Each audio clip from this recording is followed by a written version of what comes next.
घाट रुंदीकरणाचा विषय, डांबरीकरणाचा आहे।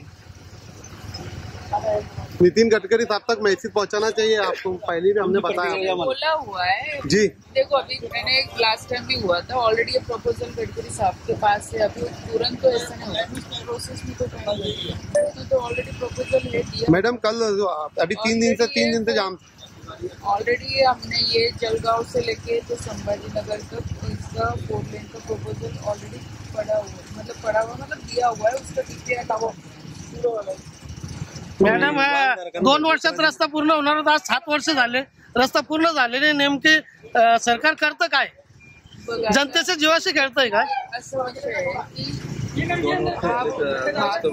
माझ्याकडे, कारण की मी पण पाठपुरावा करू शकते, कारण माझ्या इथले टेक्निकल काय अडचण आहे ते आता अधिकाऱ्यांशी बोलूनच कळेल, कारण की आता सध्या तिकडचा जो भाग आहे तो माझ्याकडे, तर आम्ही तिकडचा पाठपुरावा करतो, पण याबद्दल का नेहमीच येण्या जाण्याचा रस्ता आहे, बरेचशी जळगावची मंडळी इकडे येत असते आणि हा घाटात नेहमी ऍक्सिडेंटचा। मैडम आप 2 बार होगा, आपका भी एक्सीडेंट हो गया यहाँ 2 बार, आप मैं वही पे बोल रही हूँ ना कि आपला मतदारसंघांनी पण आपण जनतेचे प्रतिनिधी आहात मॅडम। प्रपोजल दिया हुआ है, उसके ऊपर डीपीआर भी चल रहा है और गडकरी साहब ने भी इसके लिए हाँ कहा है कि ये 4 लेन होना चाहिए, लेकिन ये सब प्रोसेस को टाइम तो लगेगा। मॅडम असं कळतंय की वन विभाग म्हणते की आमच्या हद्दीत सध्या घुसू नका, और वो भी एक फॉरेस्ट, म्हणजे फॉरेस्टचा पण इथे प्रॉब्लेम असतो की फॉरेस्टवाले बरेच वेळा परमिशन देत नाही। आता जो हा पॅच बाकी आहे तर फॉरेस्टच्या परमिशनमुळेच थांबलेलं, कारण फॉरेस्टचे जे ऍक्ट आहेत ते वेगळे आहेत, तिथे बरेच वेळा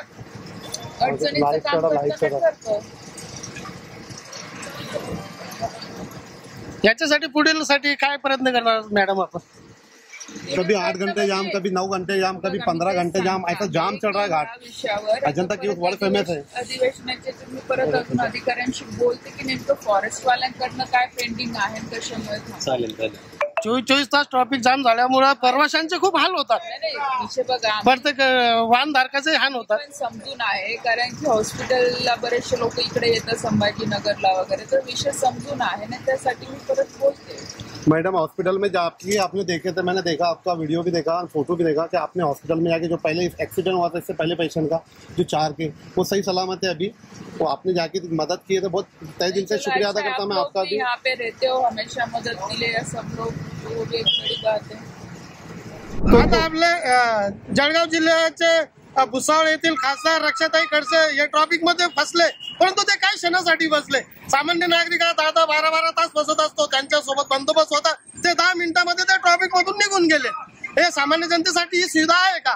तुम्ही VIP असल्यामुळे तुम्हाला ही सुविधा मिळते।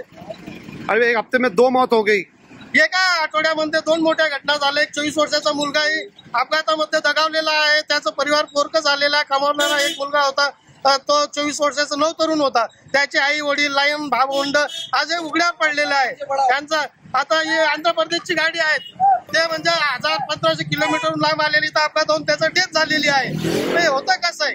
इथं ट्रॅफिक वाढलेला आहे, रोडची साईज कमी पडते आहे, वर्दळीचं खूप मोठ्या प्रमाणात वाढ झालेली आहे।